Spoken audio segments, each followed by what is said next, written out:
Okay, I think it's started now. So, look, I'm delighted to welcome Norah Casey, who has kindly agreed to do an interview with me for the Leitrim Dublin Business Network, despite having a very busy schedule. Norah is probably best known for her role as a dragon in Dragon's Den, but that's only a very small part of her story. She will give a brief introduction on herself, and delighted to welcome you, Norah. Thanks very much. Thanks, Connor.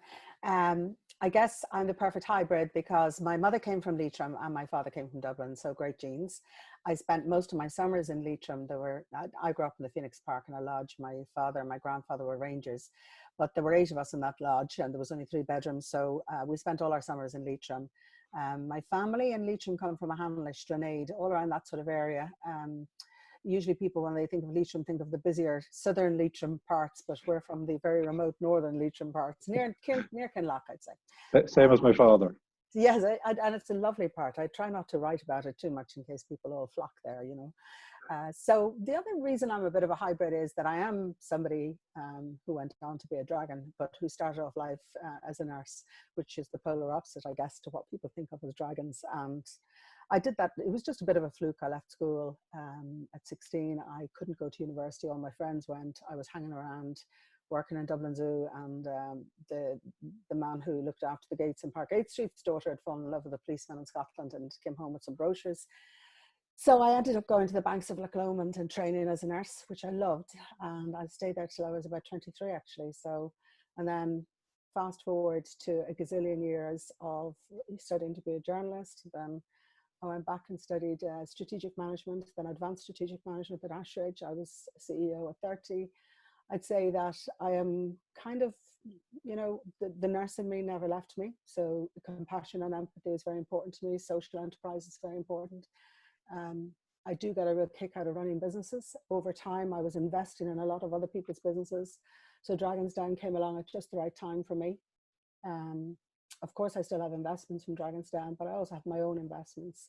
I moved out of that space, I think, around about 2013, 2012, moved back into journalism full time, working at News Talk at RTE, making documentaries. Still have a small amount of my publishing enterprise with Woman's Way and a couple of others, but I sold the bulk of it to an American company.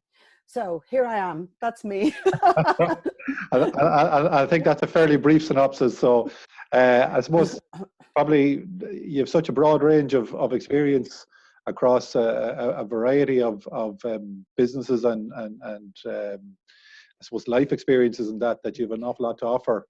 And I believe that you're currently mentoring a number of businesses in both Ireland and abroad. And I suppose because this is a worldwide pandemic, it's an incredibly tough time for business worldwide. I suppose, what are the main things that you're seeing and how these businesses are responding to changes happening around them? And do you think there are common mistakes being made, I suppose, both here and abroad? That's a really good question. I work with an organization called Vital Voices, which was set up by Hillary Clinton and Madeleine Albright in Washington. So I mentor women primarily all over the world, but here in Ireland, I mentor both women and men in all kinds of different businesses. I think over my lifetime, I'm just finishing a book on how to start your own business and how to grow your own business. And I worked out that I probably worked with well over 1,000 businesses in the course of my television work, as well as my own personal work. The mistakes people make are the same, and they're all very human ones. I'd say initially cash flow was a big issue for people and they didn't address it quickly enough. I remember putting up a post on LinkedIn in the very early days of the pandemic saying, you know, it's really 80% of businesses go down because of cash flow. So, and yet it's one of the simplest disciplines, but maybe one of the hardest to enforce, as in, where's the cash coming from? When are you going to get it? What's the cash that has to go out? When do you have to pay it out? As a rule of thumb, get it in faster than you pay it out. But a lot of people panicked a bit and took orders in that made sense maybe on their P&L, but just didn't make sense cash flow wise. Right. The funny thing in the current pandemic is that people who are paying you, it's as much about their mindset in paying you as it is about their ability to pay. So a lot of people are holding on to money who shouldn't be. Yeah. And a lot of people are paying out who, you know, I would say in the future, they're your suppliers. They're the people you need to be working with. The second issue that I see with everybody is a very human reaction. You can talk about businesses like as though they're concrete bricks and mortar, but really most of the people I deal with were in a sense of shock. It's like being told really bad news, and you go through all the usual of denial and anger, um, and maybe those early stages were very anxious for people. They just didn't know how they were going to survive.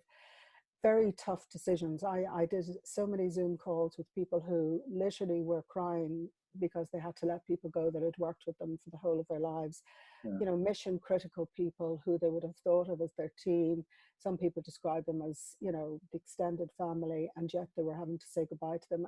And in fairness, I can understand the humanity of having to do that, but I also think that if businesses didn't address that early enough, then they wouldn't have a business for people to come back to.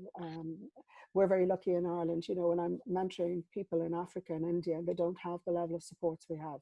Yeah. So helping people in the early stage of availing of the pandemic scheme, the 70% pandemic scheme, and the 350 wage subsidy scheme was a big part of my work, as in Yeah.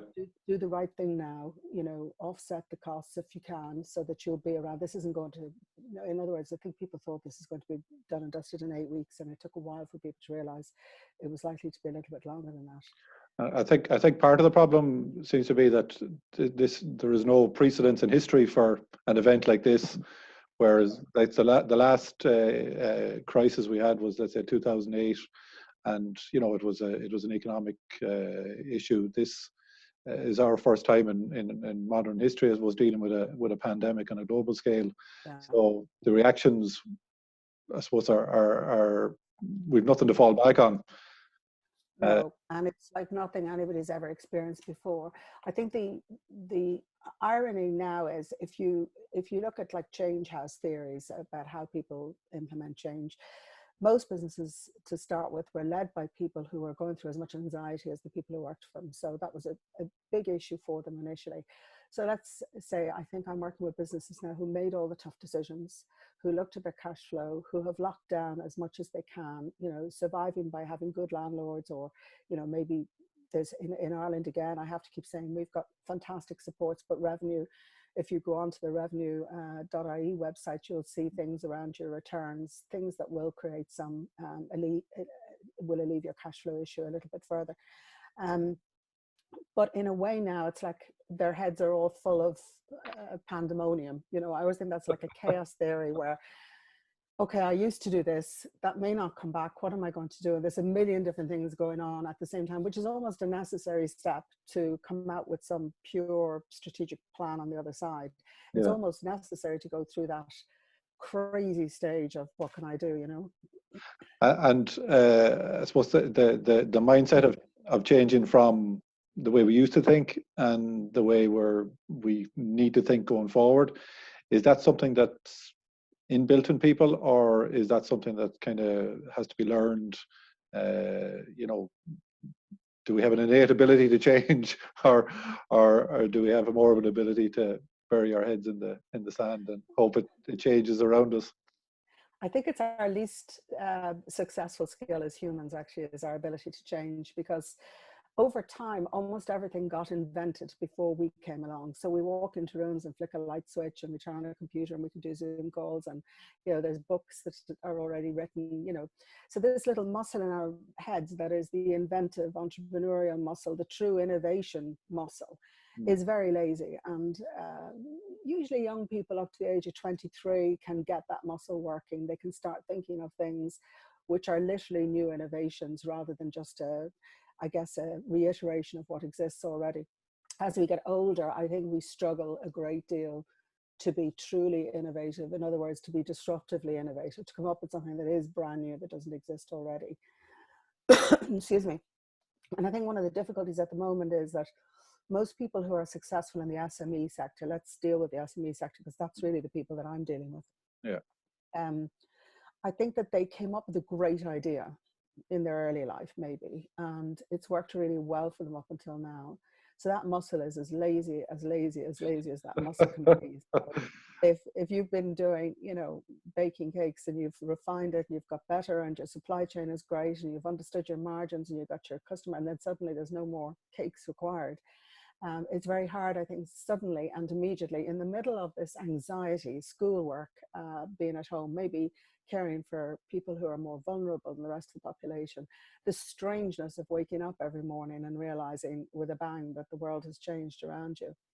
I think it's quite a tough thing to then say, and on top of that, you might have to be the most innovative you've ever been in your whole life, you know. So I think it does help when people like me and others are doing it too, can sit and brainstorm. Somebody who's a little bit a step away from the business world, who can look at it a little bit more objectively, maybe. Yeah, because I think like a lot of small business owners, it's very easy to focus on the daily activities and the nuts and bolts of your business, as you said there. But taking a step back and taking the time out to actually think strategically is probably where you offer the best value.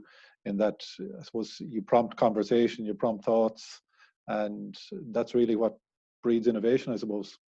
And strategy is my like raison d'etre, for want of a better word. I think Yeah, when I was in my late 20s and I was heading into being CEO of the first company, I was a terrible CEO. I was quite possibly the worst you could meet. I wanted to be friends with everybody. I had no strategic plan. So spending a couple of years at Ashridge, which was kind of 3 weeks in, 3 weeks out. So I was still working all the way through it, but I was, you know, it was like working in action in terms of developing strategy for businesses. I remember working with a company that was making, you know, what could be described as commodity-based sultanas and raisins and all those things. And at that time, that was all they sold to bakers and to cooks. And so we developed those snack packs, which are now everywhere, all over all of the supermarket shelves, you know, yeah, saying that children could take these in their lunch boxes. So for me, strategy became the most important thing in both my personal life as well as my business life. That if a business didn't know where it was going, even if the sat nav was only for 6 months' time. I'm never a great believer in 5-year plans and 3-year plans. And I'll go in and talk to a group and say, so where's your business plan? And they'll pull out a dusty drawer and there'll be this tome that they wrote way back in 1998, you know. yeah, And they're very much things. In my own business, I encourage people constantly to look at consumer behavior. What's happening, what are the millennials doing, what's the next generation, what are we seeing in terms of geographical trends. So you're looking and aware constantly of the whole world, not just your own little world, and how that might impact on your customers. I mean, on LinkedIn, it's funny, like if you saw if I was in my office now and you saw the shelves behind me, all you'd see is strategic management books and models and theories, which sometimes work and sometimes are very difficult in businesses. But I really feel in the last 2 months, I've relied much more heavily on those models than almost anything else. Like I was putting up a thing about Porter's 5 forces, which is something that most businesses, it's a very simple model. It's just based, I always call it like a weather forecast for your business. You're yeah. looking at how strong are your suppliers, how strong are your customers, where do you sit in terms of competitors? Is there anybody who can take over your space easily? So you like a snapshot of your business in a very simple 5 different models. And it's up on LinkedIn, by the way. If you look at LinkedIn, I have put up most of this stuff already. You've been very busy on LinkedIn, and I so do, yeah, I do find like I do, generally I post across all social media every day. I start at 5.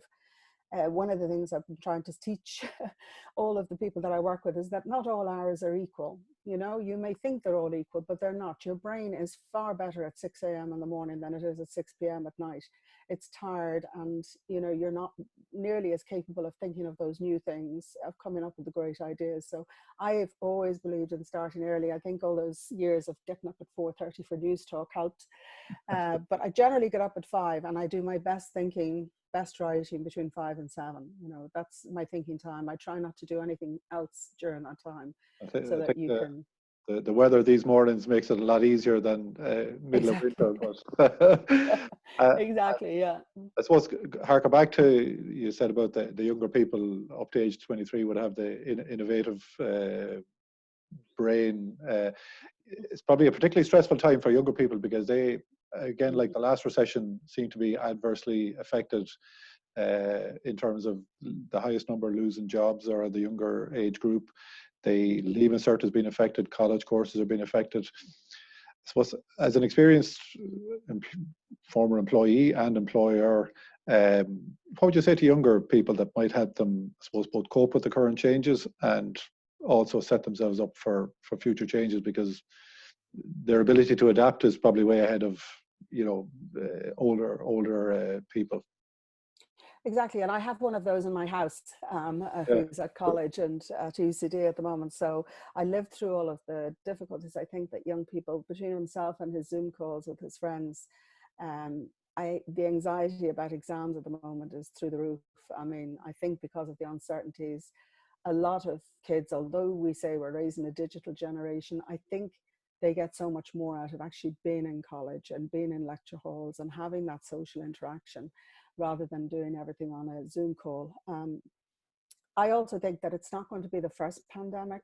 You know, it's not going to be the last pandemic, sorry, of their lifetime. I think the reality is that we're experiencing, my son Dara had swine flu. And I remember at that time it being quite frightening, but nothing like what this is, you know. And yeah, he was sick, he was quarantined for 2 weeks. So, and he has severe asthma, so he's very susceptible to anything relating to the lungs. So, but I just have a feeling from all of the science that's out there that maybe this is something that will come back during their lifetimes, and this learning that they're gaining now will help them far more than maybe our generation and the struggles we have in trying to deal with it. yeah, I also think that, you know, as a nurse, I kind of feel we've probably overemphasized the need for people to go into technology and software and sciences. And here we are, you know, which is the army that we're relying on now. We're relying on the people who are in the caring professions. And it would be so great as less and less young people wanted to go into nursing, men and women. I hope that this encourages loads of them to go into it, because I think if there's a definitely, my father used to say, a job for life in the bank or in, you know, yeah. in the nursing, you know, Well, and it's too true, you know. a few years ago, I was at a Coder Dojo seminar in DCU, and one of the founders of Coder Dojo, which was started in this country, basically was asked, what course would you recommend if you wanted to get into IT? And he said, well, actually, any course will do. He said, because so if you take the nursing profession, if you become a nurse and you have an interest in coding and that, and you see a want in your industry, Yeah. then you're actually best placed to fulfill that. So I think that's probably a message that we need to get out there, is that follow what you're interested in, and Yeah. you can make Yeah, the if you so Dara was one of the first kids in Coda Dojo, because Bill Liao was Sean O'Sullivan's right hand man who sat with me in Dragon's Den, and oh, he made his money through Guitar Hero. SOS Ventures is a big venture capital company. Bill Liao was the founder with James of Coda Dojo. They were the first funders of it. So naturally, Dara, who's always a bit geeky, at a very young age, rocked up to the science gallery, and he was very proficient in things like Ruby and Python. And after a while, especially during transition year, he realized that coding to him was the most boring job in the world, even though he was quite proficient at it. But it's yeah, kind of a language that, regardless as to what he does, he can always fall back on. Like, to your point, I think the two things I hope is, one is that it will make young people think about, I've had a million careers, I've swapped from nursing to journalism, from journalism to business. I've done television, I've done radio.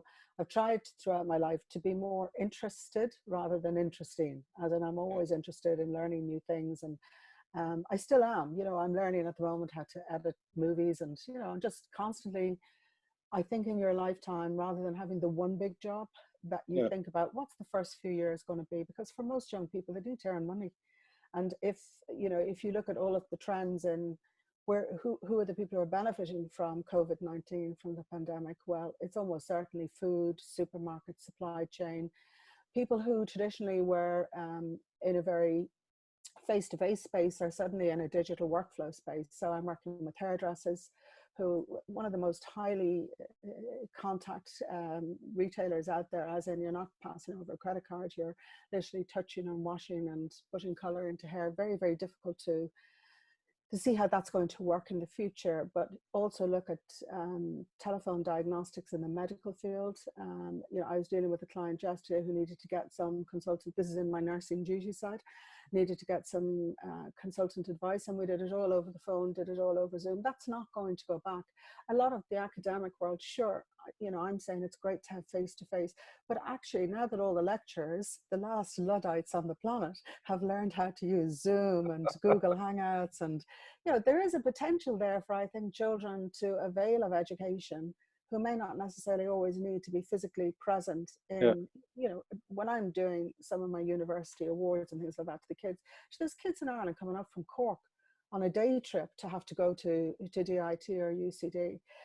Home working, I mean, one of the biggest, there were 200,000 people in Ireland commuting, a lot of them from Southern Leitrim, to Dublin every single day, congesting the traffic, leaving their children behind with their grandparents or with people in creches, hardly seeing each other. I mean, we talk all the time about health and safety in the workplace. That's the most basic thing about people's health is, you know, how much time were they spent commuting in busy, congested traffic or on buses, how much time away from their children, how much time away from just normal everyday family life.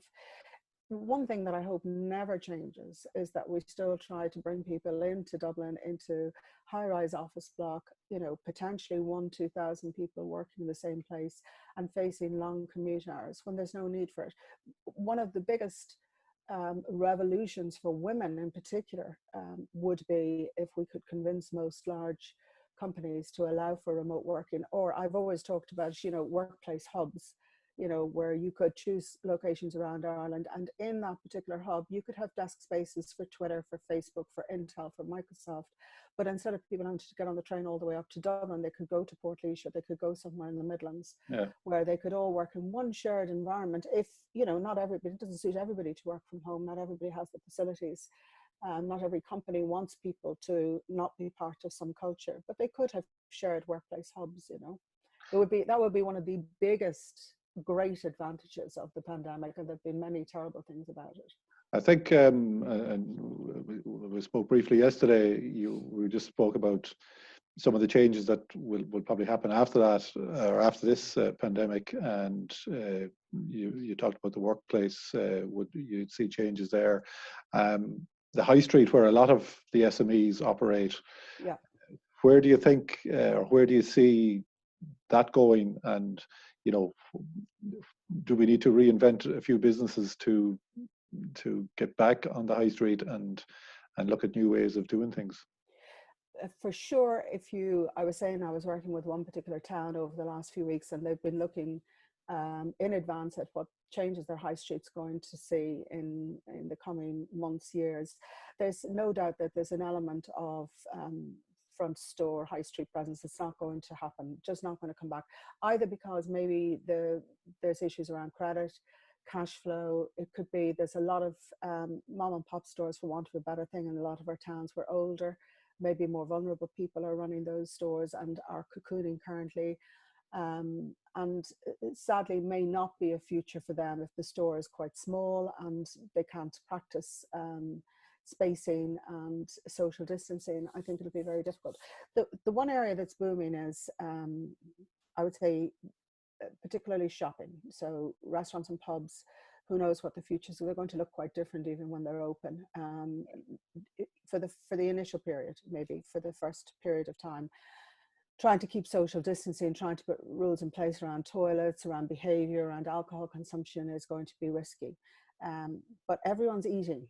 I mean, the high point of everything, I think you can do, you know, I remember Niall Fitzgerald saying, I'd rather talk to one woman about how she washes her clothes for 2 hours than have a survey of 1,000 women. You know, he was head of Unilever at the time. So I often think in your own life, you probably have the best people to ask, what is the consumer behavior? All anybody talks about is what's for dinner, what's for lunch. You're not going to restaurants. You don't have those treats. You don't go out on Friday night. So you're going to spend more and more maybe on less about the, you know, the huge chains of high street supermarkets where you're getting your toilet rolls and all of your pandemic panic buying. But I do see a lot of food offerings coming back into the retail space, that people will want to go to smaller specialist stores, great butchers, fantastic, as I spoke earlier, cakes and maybe going back to something like France or Spain, where you're buying fresh vegetables, you know, so that the joy of shopping is the least joyful activity at the moment. But the joy of shopping in a smaller store that makes something very beautiful, where you want to treat yourself, maybe, Yeah.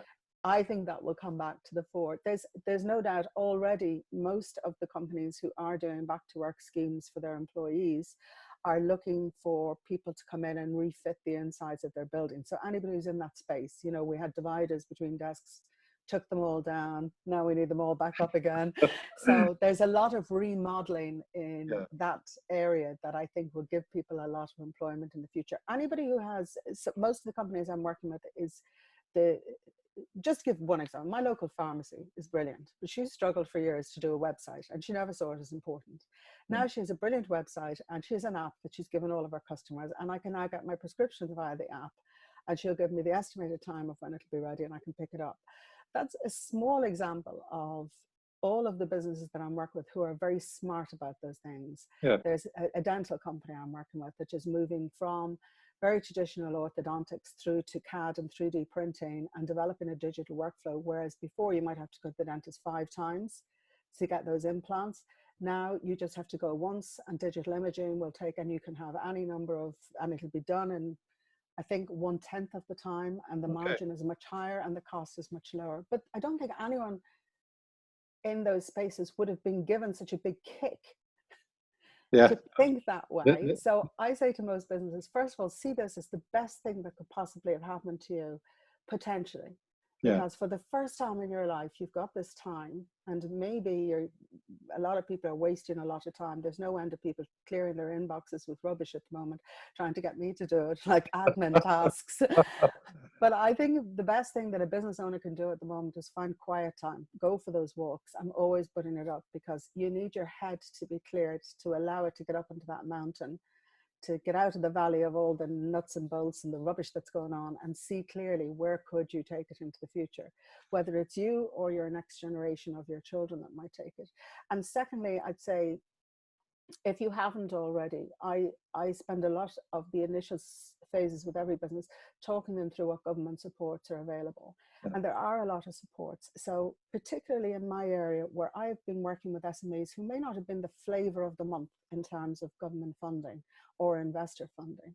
So we've gone through a period where it's all high potential startup, and that's always in the software technology space, and generally it's people who are ready for export. Well, the reality is now we need people who are in bricks and mortar space too. We need people who are going to employ people. A lot of those IT software companies are not big employers. Some of them actually, we see the success as growing them and selling it on to Germany or somewhere else in 5 years. Now we need to ensure that we've got businesses that can employ people. So, and the supports are available, for want of a better word, Conor, and I don't want to say this too publicly, but there is really good money available, and for low interest rates over a longer period than anybody's ever been able to avail of before, providing they are viable. So the rule of thumb on all of them, if you go on to the Department of Business Enterprise and Employment and Enterprises, dbei.ie, you'll see all of the supports. I put up a post called COVID-19 supports on LinkedIn. I saw that, yeah. Yeah, everything's in the credit guarantee scheme, I'd say. The strategic bank is involved in some supports. Your own bank is involved in some supports. And then obviously the supports provided by Enterprise Ireland. As a rule of thumb, what they're looking for is businesses that are viable otherwise. You may be going through a tough time with credit at the moment. It may be that the lender that was going to lend to you has left the market. It could be that because you're not sexy in terms of business, that's, for want of a better word, you're high risk. You're not necessarily, when the banks do their calculations on risk analysis, you don't come out, but you're still a very viable business. That's where these pandemic loans have come to the fore. On one of them in particular, you can, which is the most common one I'm working with, is you can avail of 500,000 without any guarantee. Now, I can't tell you, since the last recession, you go into any bank and you ask for any loan and they want you to sign a guarantee on it. So 500,000 at 4% interest, Over capped at 10 years, I think, interest. isn't it? Yeah, is about the best deal you're ever going to get from anybody. You're never going to get that from an investor, from anybody again, but you have to move fast. The biggest problem is a lot of small businesses haven't got business plans that are really up to date or up to Yeah. speed or, you know, suitable for purpose. I might put up a post about that. I seem to spend I, so I was much I was time going to ask you there about yeah. business plans. Is there a good site that you could recommend that people would go to have a look and see what a good business plan looks like? The, I generally say to people, you know, when I started in journalism, they used to say in the first 30 words, you had to say who, what, where, when, and how. And that was the drilled into you from, you know, these old fashioned journalism colleges, who, what, where, when, and how in 30 words. And that would be your typical sort of news story. And I say that to people all the time, don't be waffling on about anything. They want to know who you are, what you do, you know, where are you based, where are you going. You have very simple ideas and only 2 sides of A4. None of these schemes want you to produce reams and reams and reams. They like to know that, you know, you're, the one in particular, this one, the working capital scheme, the one that I'm talking about, which is the 500,000. The weird thing about that is it was done initially for Brexit. And in fact, when you download the form, unless they've changed it, you'll see I don't Brexit think written so. on the top of it, but it's been Yeah. repurposed as COVID-19. But they ask for one thing, as well as you doing your business plan and submitting it, they ask for an innovation. And the innovation, I think, stems back to Brexit, that you had to have this one thing that was going to be new. And so, for instance, the dental practice, the innovation was the CAD and 3D printing, and, you know, Okay. it wasn't a difficult thing. For most people, I tell them to lean in on the digital workflow. You know, that's no matter what, you know, even hairdressers, even people who are running small supermarkets, digital workflow has been the biggest thing, as in working in terms of online orders, telephone advice, allowing people to have the least possible physical contact with your employees. Yeah. So that's, people struggle with that, but I don't think they need to stress too much about it. But you have to submit it to the Strategic Banking Corporation of Ireland first, SBCI, and it's very easy to download. If you go on to the best place to find it is on the That's quite an easy government. process, that part of it. I think But then you have to go to the bank. the underwriting part of it is where I have an issue because I think they treat them the same, even though they're pretty much guaranteed for the bank. Yeah. They use a lot of the same criteria. And the only thing I'd I say, think it's Connor, is too tight. I agree with you. You get the, you know, you can get sign off from the SBCI, and then you're going to the bank. And most of these are being implemented from Bank of Ireland, AIB, and Ulster Bank. Yeah. And then I'm finding that businesses are getting delays and a bit of a runaround, but I've asked them to keep reporting it back, because you can't, a bit like the last time when people were talking about all these great supports and subsidies, and then afterwards the banks are saying, and sure, nobody drew them down. And you're like, okay, did nobody draw them down, or did you say no to most people? Yeah. So I think it's really important, though, in the current climate, that we get information back from people, and that they keep talking about the fact that these things aren't being accepted by the banks, because we need to have open conversations with Enterprise Ireland and the minister, who's Heather Humphreys at the moment. Yeah. The other thing I was going to say is some SMEs don't qualify because they have less than 10 employees. So Microfinance Ireland does have 5 to 50k, and it's a slightly higher, I think it's 4.5 to 5% interest rate. But still it's still very worthwhile. Still worth getting it, yeah. And the business, there's a business continuity grant. The local enterprise offices generally have those supports. You can go directly to microfinanceIreland.ie, or you can go to the Leo to find out what supports are available. But even if you're in that smaller space, it's worth getting hold of that. Anything you can get hold of at the moment that'll ease your business. I think probably consulting with others is a big part of it, in terms of, I suppose, don't try and maybe do it all yourself. Reach out, talk to other people in the business, you know, in the same business as you, talk to people in other businesses, see what they're doing, and use your accountants, your advisors. And I suppose I was going to say to anyone who's tried to implement the wage subsidy scheme without an accountant, good luck to you. I have to say, I do my payroll through Mazars, but I also have an excellent accountant, and it took both sides and numerous online Zoom calls to get it right. And now they've changed the 24,000 subsidy, thank goodness, because it was a ridiculous anomaly. But it's not easy. I mean, the bureaucracy behind those things is not easy. You know that yourself. I know, yeah. and just a couple of more questions, because I've taken up a good bit of your time here. Sure. One area you're a particularly strong advocate is for women, both in their professional and personal lives, and you've personally experienced some highs and lows in your life, and have come through them while continuing to survive and prosper. I suppose, would you have any particular points to make on coping with both success and, I suppose, failure is the wrong word, but adversity? You know. I would say the one thing that's emerging, and this is so, I delve into science for the whole of my life. So after I trained as a nurse and trained as a journalist, I actually published peer-reviewed journals with the BMJ, with the British Medical Journal. So in fact, myself and Richard Smith, who's the editor of the BMJ, launched the very first evidence-based practice journal, which revolutionized the whole of medicine. It's in 22 languages now. So if I have a claim to fame at all, it's that I always rely on science for everything. Both my TED Talks, even when I was discussing domestic abuse or grief, I delved into the science. My PhD was all about information and how you retrieve it and how you retain it. So in my lifetime, I think science is where I live. So in COVID-19, obviously you can see people who followed the science and you can see people who didn't follow the science. And it is a changing field. It's not like, you know, in my space, you had to double blind peer review before you published anything. Now, a GP from Cork can tell you what they think, and we're supposed to take it as, you know, evidence-based. They Yeah. might have a nano bit more information in their heads than I do, you know. Yeah. But the one thing that's emerging is that people who have struggled with adversity in their past seem to be more resilient during the pandemic. So they've done some quick survey work about people who have, for instance, been through traumatic childhood experiences, maybe people who've gone through adversity through, it could be through mental health or physical health, it could be through workplace loss of employment, it could be grief, but they do seem to be coping much better. I was listening to a podcast last week with This American Life. I'm a crazy podcast. I think I get through about 14 or 15 podcasts a week. And it was about this woman who in her relationship, she was abused.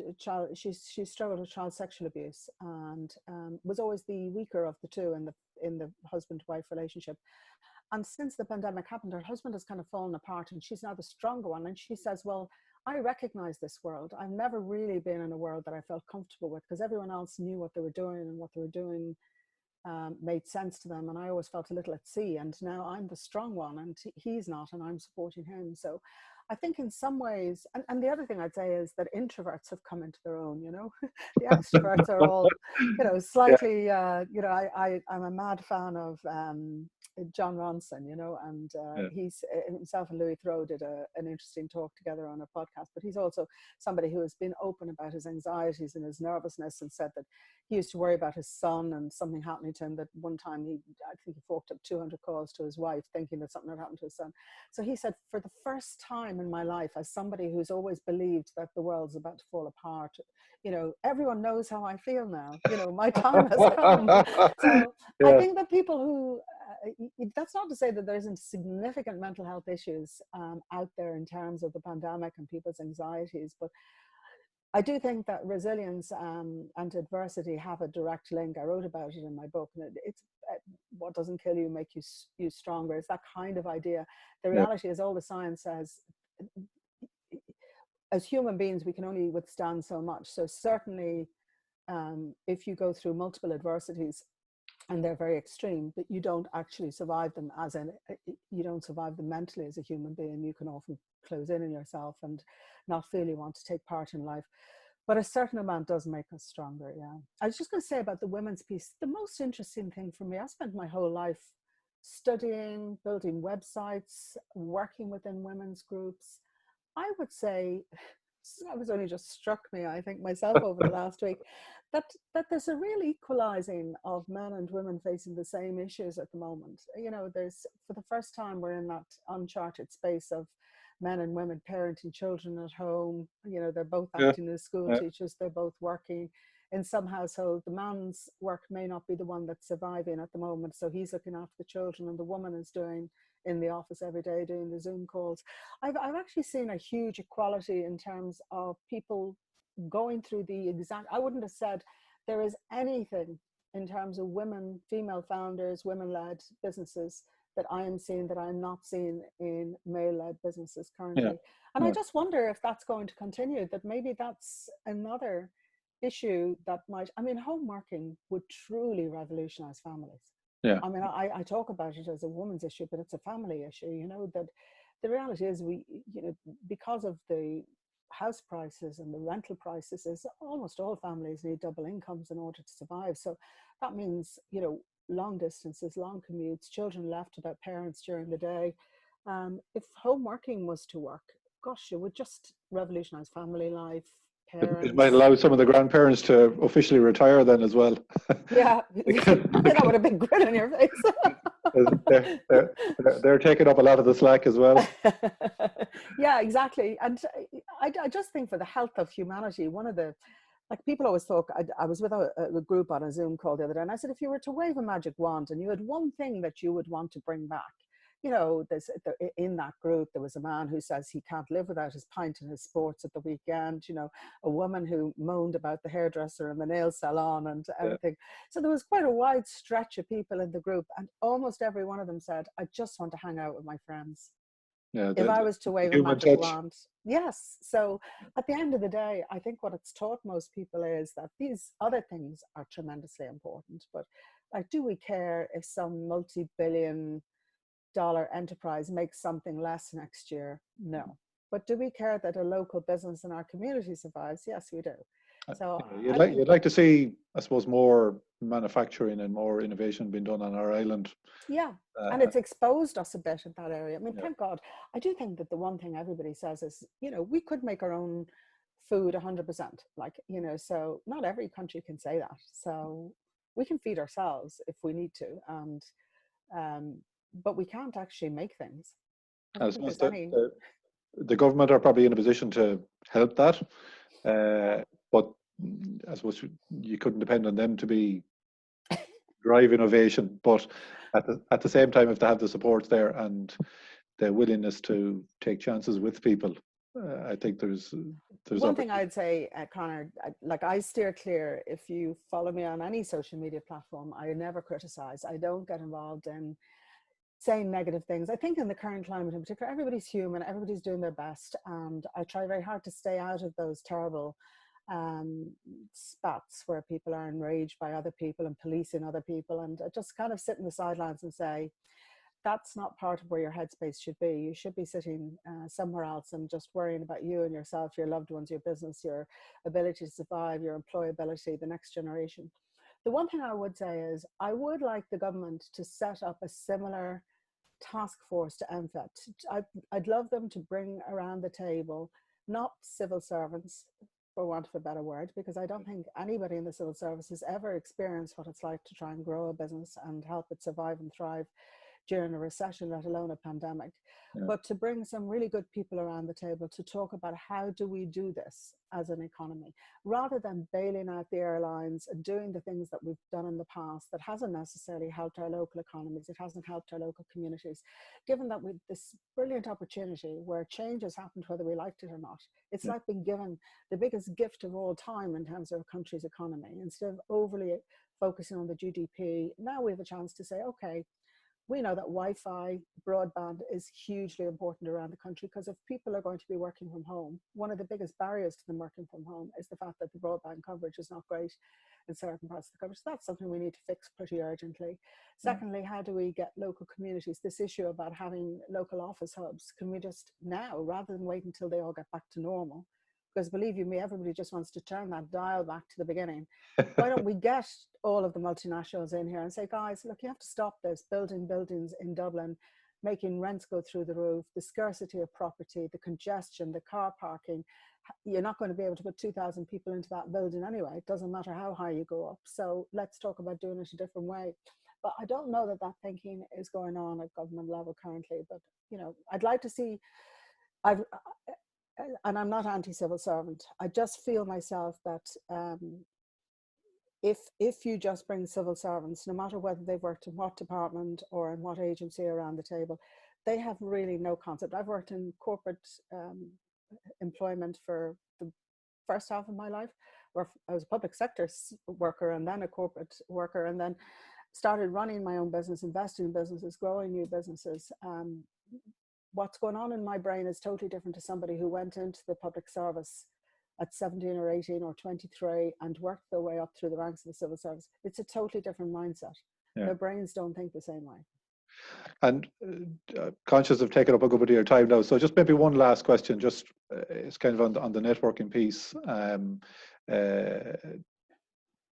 Because I suppose we set up this Leitrim Dublin network. Do you think that networking is an important factor in successfully running a business, and using people around you to I suppose for advice and for furthering sales and stuff like that?